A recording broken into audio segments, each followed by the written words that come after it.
12 September 1971 captain লজান রোময়রা এবং তার সাথী pilot ফ্লোরিডার হোম স্টেট এয়ারবেস থেকে জেট ক্যান্টার সেকেন্ড নিয়ে উড়ে গেলেন।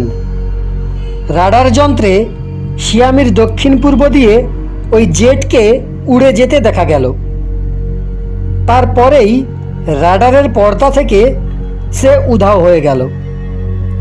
এয়ারফোর্স আর কোস্টাল গার্ডের সহায়তায় ব্যাপক অনুসন্ধান চালানো হলো, কিন্তু অদৃশ্য হয়ে যাওয়া জেট বিমানের কোনো খবর পাওয়া গেল না।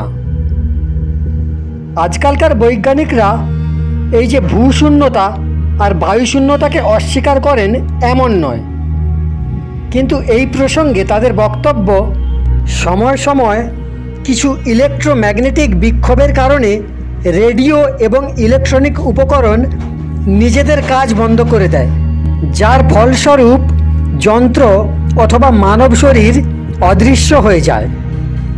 অবশ্য ভূহীনতা আর বায়ুশূন্যতার প্রভাব জলের ওপরেও পড়ে। অভিশপ্ত বারমুডা ট্রায়াঙ্গেলে আজ অবধি কত জলযান যে বেপাত্তা হয়ে গেছে তার কোনো হদিশ নেই। এ তো সব গেল বৈজ্ঞানিকদের দলিল, কিন্তু বিস্তৃত অনুসন্ধানের পর এমন এক ব্ল্যাক হোলের সন্ধান পাওয়া গেছে যার মধ্য দিয়ে সেতুর মতো পৃথিবী থেকে সূক্ষ্মলোকে যাওয়া যায়। অদৃশ্য হয়ে যাওয়া যন্ত্রযান, পদার্থ অথবা মানুষ ওই সেতুপথে কোথায় যে চলে যায় আর সেখানে গিয়ে এদের কী স্থিতি হয়, এই দিশায় বিজ্ঞানিকের খোঁজ এখনও এতটা লম্বা হয়নি এই রহস্যের পর্দা তোলার জন্য যতটা লম্বা হওয়া আবশ্যক। কিন্তু তার মধ্যেই এমন কিছু অতিরিক্ত সূত্র হাতে এসেছে যার থেকে প্রতীত হয় এই ব্ল্যাক হোল পৃথিবীর সঙ্গে অন্য লোকের সম্বন্ধ জোড়ে। অবশ্য পৃথিবীতে একমাত্র সাংগ্রিলাই নয়, যেখানে যেখানে বায়ুশূন্যতা অথবা ভূহীনতা আছে সেখানে সেখানে ব্ল্যাক হোলও আছে।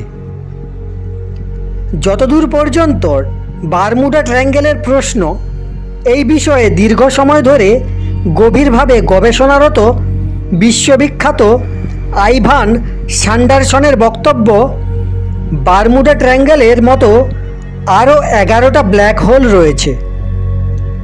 বারমুডা ট্রায়াঙ্গেলের পরেই সবচেয়ে বিপজ্জনক ক্ষেত্র জাপানের কাছেই শয়তানের সমুদ্র নামে যার প্রসিদ্ধি।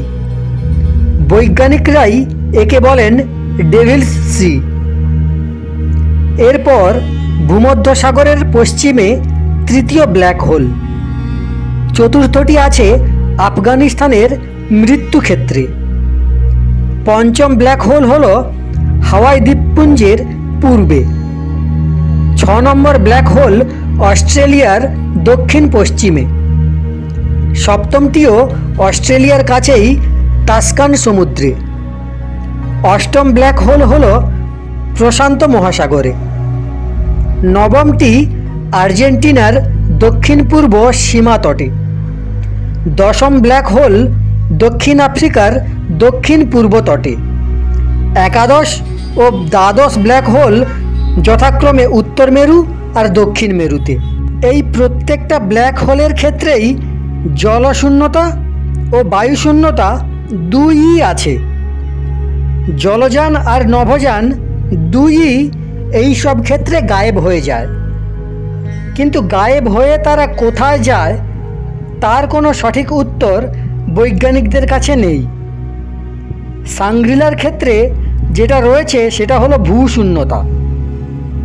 এটা নিশ্চিত যে বিজ্ঞান যেসব সমস্যার সমাধান করতে পারে না, প্রশ্নের উত্তর দিতে পারে না, সেসব সমস্যার সমাধানের জন্য, প্রশ্নের উত্তর পাওয়ার জন্য বুদ্ধিজীবীরা পরাবিদ্যার সহায়তা নিয়ে থাকেন। এই ব্ল্যাক হোলের ব্যাপারেও এই রকমই হয়েছে।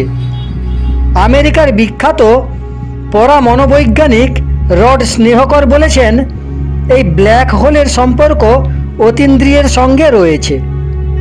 তার বক্তব্য অনুযায়ী বাতাবরণে অনেক গুপ্ত সুড়ঙ্গ আছে, যেগুলো চোখে দেখা যায় না, কিন্তু সেগুলো অদৃশ্য তুফানি ঘূর্ণির মতো সব কিছুকেই নিজের দিকে টেনে নেয়।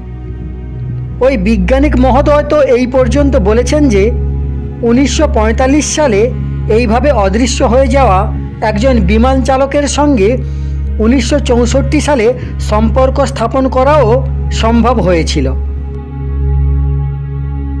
কোটি কোটি প্রণাম জানাই সমস্ত মানব আত্মাকে। পরের অংশ শুনতে চাইলে চ্যানেলটি সাবস্ক্রাইব করে রাখতে পারেন।